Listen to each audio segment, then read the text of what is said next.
हिंदी दर्शन में आपका स्वागत है।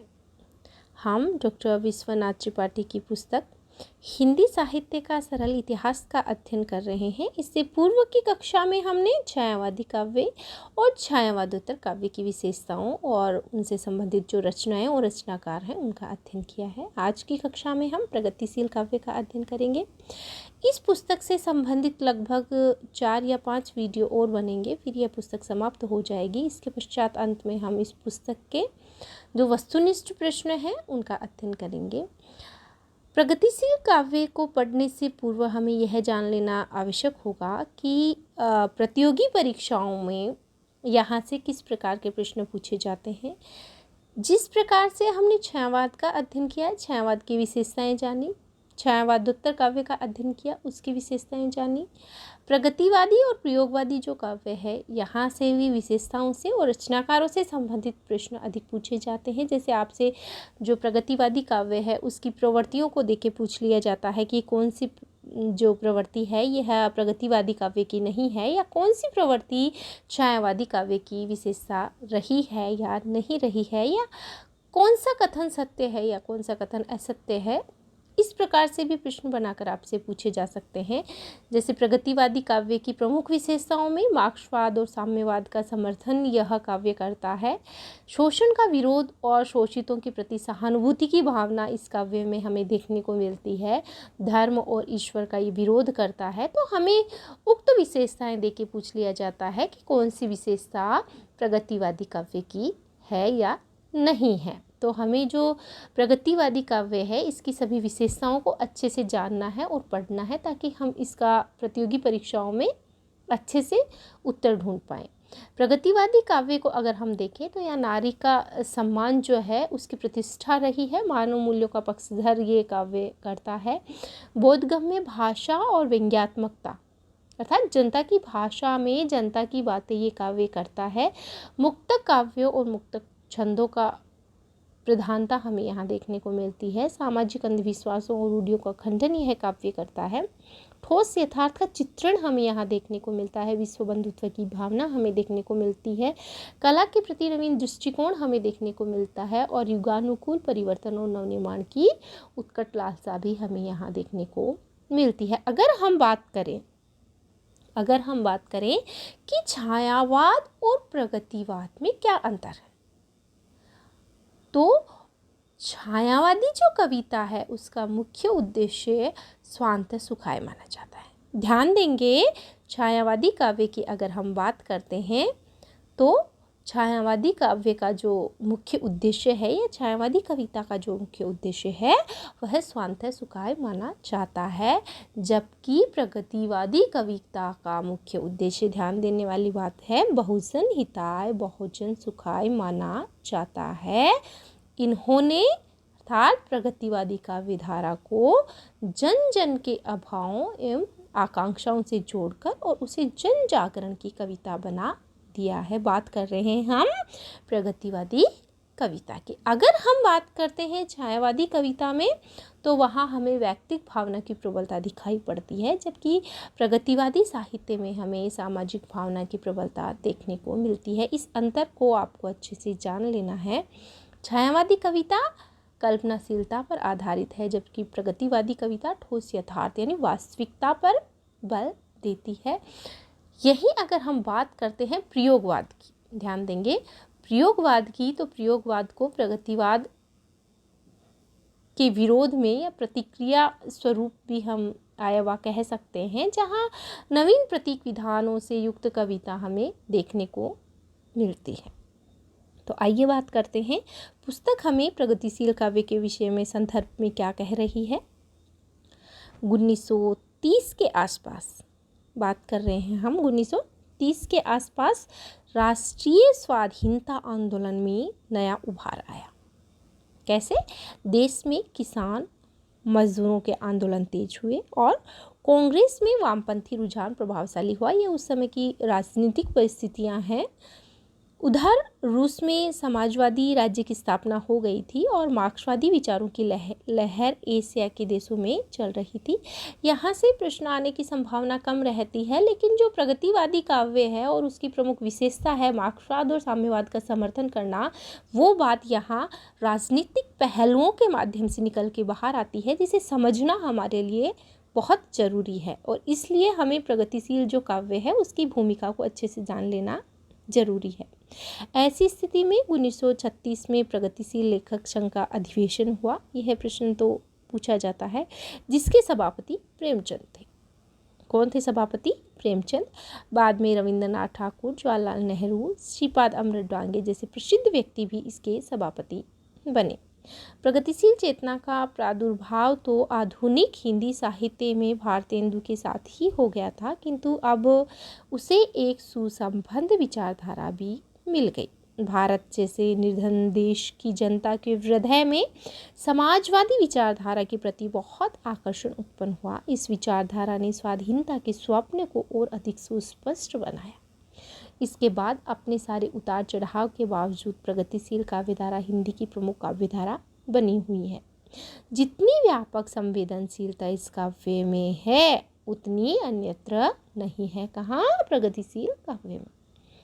यह काव्यधारा अपना संबंध हिंदी की भारतीय परंपरा से जोड़ती है और भावी समाज में भी वर्तमान के प्रति वह आलोचनात्मक यथार्थवादी दृष्टि अपनाती है। यह बहुत महत्वपूर्ण विशेषता है जो प्रगतिशील काव्य की है। और बार बार सत्य असत्य वाले कथनों में, या यूँ कहें कि कौन सी विशेषता नहीं है, में पूछ ली जाती है क्या? कि यह जो धारा है यह आलोचनात्मक यथार्थवादी दृष्टि अपनाती है। प्रगतिवादी काव्य धारा की प्रमुख प्रवृत्तियाँ इस प्रकार हैं। जो प्रमुख विशेषताएं जिनकी हम बात करेंगे, जहाँ से प्रश्न आता है, ये विशेषताएं इस प्रकार हैं, इनको हमें अच्छे से पढ़ना है। प्रगतिवादी काव्य शोषण का विरोध करता है। अभी हमने प्रारंभ में बात की थी कि प्रगतिवादी जो काव्य है ये शोषण का विरोध और शोषितों के प्रति सहानुभूति की भावना रखता है। इसका यही मतलब है कि वह मानता है कि आज किसान मजदूरों पर सामंतों और पूंजीवादियों का अत्याचार हो रहा है, और वह मानव इतिहास के विकास को द्वंद्वात्मक दृष्टि से जांचता है। कौन? प्रगतिवादी काव्य। किसान मजदूर एक होकर एक शोषक व्यवस्था का अंत करेंगे। इस अमानवीय शोषण की उपेक्षा आज की वास्तविक कविता नहीं कर सकती है। प्रगतिवादी कवि शोषित में शक्ति देखता है। शोषित में शक्ति यानी शोषितों के प्रति सहानुभूति की भावना। प्रगतिवादी काव्य कहता है कि शोषित में शक्ति होती है, क्योंकि शोषण इतिहास की गति और सामाजिकता के विपरीत होता है। अतः प्रगतिवादी कवि को शोषित की संगठित शक्ति और भविष्य पर आस्था है। इस वजह से इन्होंने शोषित में शक्ति को देखा है। मैंने उसको, ये केदारनाथ अग्रवाल की बहुत महत्वपूर्ण पंक्तियाँ हैं हिंदी साहित्य की। मैंने उसको जब भी देखा लोहा जैसा देखा, लोहा जैसा तपते देखा, गलते देखा, ढलते देखा। मैंने उसको गोली जैसे चलते देखा, मैंने उसको जब जब देखा लोहा देखा। बहुत अच्छी पंक्तियां हैं। नया सौंदर्य बोध। अगली विशेषता है नया सौंदर्य बोध। प्रगतिवादी कवि श्रम में सौंदर्य देखता है। सौंदर्य जरूर देखता है, लेकिन जो सौंदर्य देखता है वह किस में देखता है? प्रगतिवादी कवि श्रम में सौंदर्य देखता है। उसका सौंदर्य बोध सामाजिक मूल्यों नैतिकता से रहित नहीं है। अलंकृत या असहज में नहीं, सहज सामान्य जीवन और स्थितियों में सौंदर्य देखता है। खेत में काम करती हुई किसान नारी का यह चित्र इसी तरह का है। किस तरह का? श्रम में सौंदर्य जो प्रगतिवादी कवि देखता है वह बीच बीच में सहसा उठकर खड़ी हुई वह युवती सुंदर लगा रही थी, पानी झुककर सीधी करे कमर वह पल पर। इधर उधर वह पेड़ हटाती, रुकती जल की धार बहाती, बीच बीच में सहसा उठकर खड़ी हुई वह युवती सुंदर। यह युवती के श्रम का सौंदर्य है जो हमें केवल और केवल प्रगतिवादी काव्य में देखने को मिलता है। ये पंक्तियाँ रामविलास शर्मा की पंक्तियाँ हैं। व्यंग्य की अगर हम बात करें तो सामाजिक आर्थिक विषमता का चित्रण करने में रचना में व्यंग्य आ जाना स्वाभाविक ही होता है। व्यंग्य ऊपर ऊपर हास्य लगता है किंतु वह अंततः करुणा उत्पन्न करता है। इसलिए सामाजिक व्यंग्य मानवीय शोषण सत्ता का सदैव विरोध करता है। ध्यान दीजिएगा, सत्य असत्य वाले कथनों में लाइन देके पूछा जा सकता है कि सामाजिक व्यंग्य अमानवीय शोषण सत्ता का सदैव विरोध करता है। प्रगतिशील कवियों में व्यंग्य तो सबके यहाँ मिल जाएगा, किंतु नागार्जुन इस क्षेत्र में सबसे आगे। किस क्षेत्र में? व्यंग्य करने में। एक देहाती मास्टर दुखरन, उसके शिष्यों और मदरसों की यह तस्वीर नागार्जुन ने इस प्रकार खींची है। घुन काय से तीरों पर की 12 खड़ी विधाता बाँचे, फटी भीत है छत है चूती आले पर बिस्तुइया नाचे, लगा लगा बेबस बच्चों पर मिनट मिनट में 5 तमाचे। इसी तरह से दुखरन मास्टर गढ़ता है आदमी से सांचे। यह बहुत अच्छा व्यंग्य नागार्जुन के द्वारा खींचा हुआ है। और नागार्जुन जी की बात करें हम तो व्यंग्य में ये अपना एक अलग स्थान रखते हैं। इनके द्वारा काफ़ी हिंदी साहित्य की महत्वपूर्ण पंक्तियां हैं। कई दिनों तक चूल्हा रोया चाकी रही उदास, कई दिनों तक कारनी कुतिया सोई उसके पास, ये भी नागार्जुन की ही पंक्तियां हैं। इसी प्रकार और भी कई पंक्तियां, बदला सत्य अहिंसा बदली, लाठी गोली डंडे हैं, कानूनों की सड़ी लाश पर प्रजातंत्र के झंडे हैं। ये सब नागार्जुन की पंक्तियां हैं जो हमारी ज़बान पर चढ़ी हुई हैं और हमें सबको याद भी हैं कई दिनों तक चूल्हा रोया वाली पंक्तियां। तो अब हम बात करते हैं प्रकृति की बात कि प्रगतिवादी जो काव्य है इसमें मानव समाज की भांति प्रकृति के क्षेत्र में भी प्रगतिवादी कवि सहज स्थितियों में सौंदर्य देखता है। प्राकृतिक जो सौंदर्य है वह कहाँ देखता है? सहज स्थितियों में देखता है। उनका सौंदर्य बोध चयनवादी नहीं होता है। प्रगतिवादी कवियों ने प्रकृति और ग्राम्य जीवन के अनुपम चित्र खींचे हैं जिनमें रूप रस गंध वर्ण के बिंब उभरे हैं। किसके? रूप रस और गंध वर्ण के बिंब उभरे हैं। नागार्जुन का बादल को घिरते देखा है, केदारनाथ अग्रवाल का बसंती हवा, त्रिलोचन का धूप में जगरूप सुंदर उत्कृष्ट कविताएं हैं प्रकृति के चित्रण की। बात करते हैं प्रेम की। प्रगतिवादी कवियों ने प्रेम को सामाजिक पारिवारिक रूप में देखा है। वर्ग विभक्त समाज में प्रेम सहज नहीं हो पाता। प्रेम वर्ग भेद वर्ण भेद को मिटाता है। प्रगतिवादी कवि प्रेम की पीड़ा का एकांतिक चित्रण करता है किंतु वह वास्तविक जीवन संदर्भों में होता है, अतः उसका एकांत भी समाजोन्मुख होता है। जैसे त्रिलोचन का यह अकेलापन पंक्तियां हैं। आज मैं अकेला हूँ, अकेले रहा नहीं जाता, जीवन मिला है यह रतन मिला है, यह फूल में मिला है या धूल में मिला है, यह मोल तोल इसका अकेले कहा नहीं जाता। आज मैं अकेला हूँ, अकेले रहा नहीं जाता। ये त्रिलोचन की पंक्तियां हैं। समाजवादी देशों का समर्थन भी प्रगतिवादी कविता करती है। प्रगतिवादी कविता ने स्वाधीन भारत की स्थितियों में भी विकास किया और इसकी धारा अवरुद्ध नहीं हुई। नागार्जुन, केदारनाथ अग्रवाल, त्रिलोचन, शिवमंगल सिंह सुमन, भारत भूषण अग्रवाल, गजानन माधव मुक्तिबोध आदि इसी धारा के प्रमुख कवि रहे हैं। 1943 में अज्ञे द्वारा संपादित तार सप्तक प्रकाशित हुआ। इसमें 7 कवि संकलित थे। तार सप्तक की बात कर रहे हैं। यहाँ से बार बार प्रतियोगी परीक्षाओं में प्रश्न पूछे जाते हैं और हिंदी की लगभग सभी प्रतियोगी परीक्षाओं में तार सप्तक से प्रश्न आना अनिवार्य होता है और हमें तार सप्तक से 1 या 2 प्रश्न सभी हिंदी की प्रतियोगी परीक्षाओं में देखने को मिलते हैं। तार सप्तक के अगर कवियों की हम बात करें तो गजानन माधव मुक्तिबोध, रामविलास शर्मा, नेमीचंद जैन, गिरिजा कुमार माथुर, भारत भूषण अग्रवाल, प्रभाकर माचवे और सच्चिदानंद हीरानंद वात्स्यायन अज्ञे, ये तार सप्तक के प्रमुख कवि हैं। यहाँ से कौन सा कवि तार सप्तक का है और कौन सा नहीं है, ऐसे प्रश्न पूछे जाते हैं। इसलिए इन सभी जो कवि हैं इनके नाम आप अच्छे से याद कर लेंगे। इसमें से अधिकांश प्रगतिवादी ही थे। जो तार सप्तक के कवि रहे हैं वो अधिकांश प्रगतिवादी कवि ही रहे हैं। उस समय अज्ञे भी समाजवादी विचारधारा से अपने को जोड़ते थे। उस समय तार सप्तक के समय। यद्यपि इसमें द्वितीय विश्व युद्ध से उत्पन्न संदेहवाद, वैज्ञानिक उपलब्धियों से ज्ञात विराट के सम्मुख मनुष्य की नगण्यता आदि का भी बोध कम से कम अज्ञे की कविताओं में देखने को मिलता है। इन कवियों को संपादक ने राहों के अन्वेषी कहा है, लेकिन कुल मिलाकर तार सप्तक प्रगतिवादी चेतना की कविताओं का संकलन है।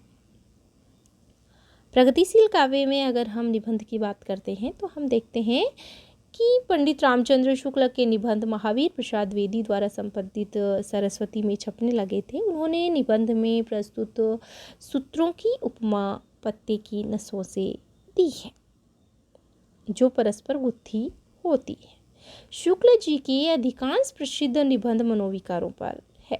उन्होंने भारतेंदु, प्रेमघन, फ्रेडरिक पिनकोट पर भी लिखा है, लेकिन वे या तो व्यक्तिगत कृतित्व का परिचय देने वाले होते हैं या संस्मरण या जीवनी परक।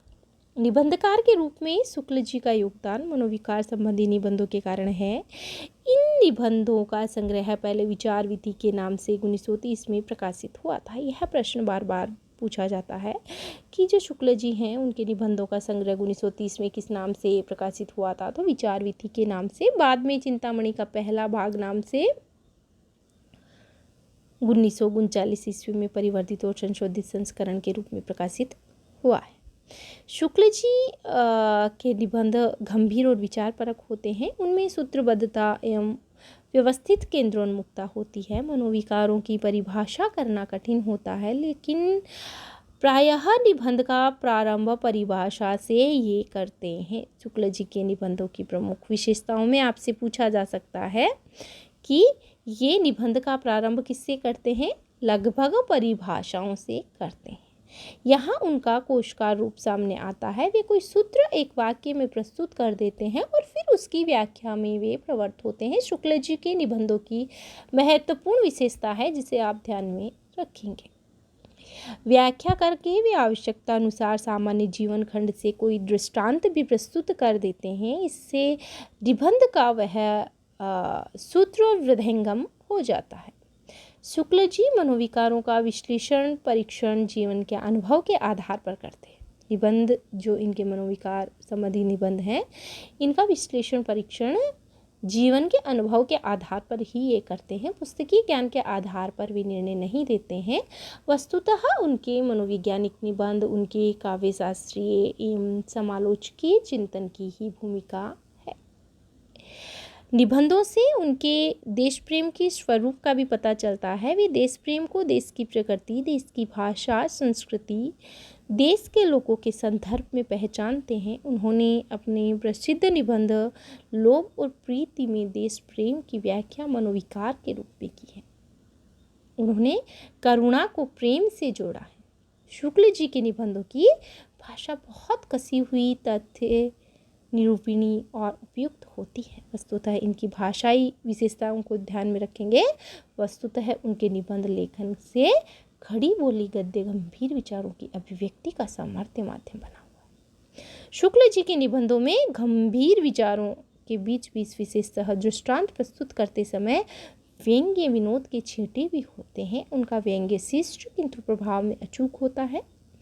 इस समय रविंद्रनाथ के प्रभाव से भावात्मक शैली में निबंध लिखे गए। वे हास्योन्मुख होते हैं। उन्हें आध्यात्मिक भी समझा जा सकता है और श्रृंगारी भी समझा जा सकता है। निबंधों में वह या वे, निबंधों में ये प्रश्न भी बनाकर पूछा जा सकता है। निबंधों में वह या वे को संबोधित किया जाता था। कभी कभी तुमको भी, वह और वे, और कभी कभी तुमको भी। 1926 में प्रकाशित देव शर्मा अभय की पुस्तक अरंगित हृदय का यह वाक्य देखिए, हे आनंदघम तुम ही, यानी कभी कभी तुम भी हमें इनके यहाँ देखने को मिलता था। तुम ही यदि ऊपर से सहस्रों शीतल धाराओं में मूसलाधार इस पर बरसो, तभी इस अग्निकुंड के बुझने की कुछ संभावना है। राय कृष्णदास की साधना, छायापात, वियोगी हरि की भावना आदि इसी शैली की भाव में गद्य रचनाएं हैं। इन्हें गद्य गीत भी कहा गया है।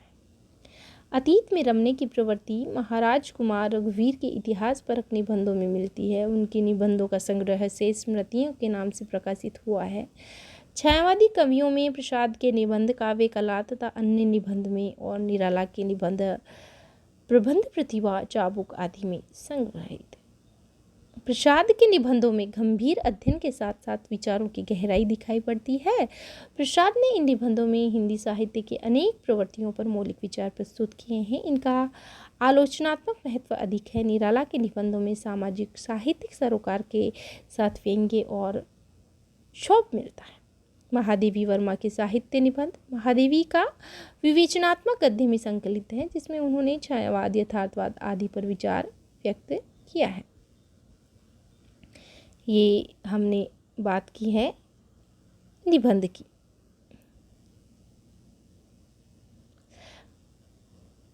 पंडित हजारी प्रसाद द्विवेदी के निबंधों की बात अगर हम करते हैं तो इनका पहला संकल्प विचार और वितर्क 1945 में प्रकाशित हुआ और अशोक के फूल 1948 में। इनका सन भी आपसे पूछा जाता है। अशोक के फूल का 1948 क्रम से भी इनके निबंधों को लगवाया जाता है। द्विवेदी जी के निबंधों की रचना स्वातंत्रोत्तर भारत में भी करते रहे हैं, ये स्वतंत्रता के बाद भी, किंतु लिखना उन्होंने इसी दौर में प्रारंभ कर दिया था। द्विवेदी जी जैसे निबंध हिंदी में पहले नहीं लिखे गए, उन्होंने निबंध विधा को अपने लेखन से सृजनात्मक साहित्य की कोटि में परिगणनीय बना दिया है। उनके निबंध मूलतः भारत के सांस्कृतिक इतिहास की पुनर्रचना करते हैं। अशोक के फूल उनका प्रतिनिधि निबंध कहा जा सकता है। वे पहले इस फूल का सौंदर्य बताते हैं, फिर उसका इतिहास, उस इतिहास के बहाने मध्यकाल का सांस्कृतिक इतिहास, तत्कालीन जीवन और फिर सामंती वैभव का खोखलापन, उसकी अमानवीयता। अंत में अशोक के फूल की वर्तमान उपेक्षा, इन सब से वे इतिहास की दुर्दांत और निर्मम धारा का प्रभाव पाठकों के दिल पर छोड़ जाते हैं। यह प्रभाव रचनात्मक कृतियों के प्रभाव जैसा होता है। द्विवेदी जी की बहुत बड़ी शक्ति पांडित्य को पीछे रखकर सहज हो पाने की क्षमता। ध्यान देंगे, द्विवेदी जी की जो सबसे बड़ी शक्ति थी वो क्या थी? पांडित्य को पीछे रखकर सहज हो पाने की क्षमता। फिर बड़ी बड़ी बात को सरल सहज शैली में कहकर पाठक का विश्वास अर्जित कर सकते हैं। उनकी शैली अनौपचारिक होती है, उसमें पांडित्य और लोक जीवन का सहज प्रवाह दोनों होता है। जैनेन्द्र कुमार, सियाराम शरण गुप्त, राहुल सांकृत्यायन और पी बख्शी, बाबू गुलाब राय, सदगुरु शरण अवस्थी आदि अन्य उल्लेखनीय निबंधकार हैं। शिवपूजन सहाय सहज सरल शैली के गद्यकार रहे हैं। हिमालय बालक और मतवाला के संपादक के रूप में उन्होंने हिंदी के उन्नयन में महत्वपूर्ण योगदान दिया है। ये प्रगतिशील निबंधों की बात हमने की है और इस समय का जो नाटक है वह किस प्रकार का लिखा गया और नाटक के क्षेत्र में क्या क्या विकास हुआ, इसका अध्ययन हम अगली कक्षा में करेंगे। आज के लिए इतना ही। धन्यवाद।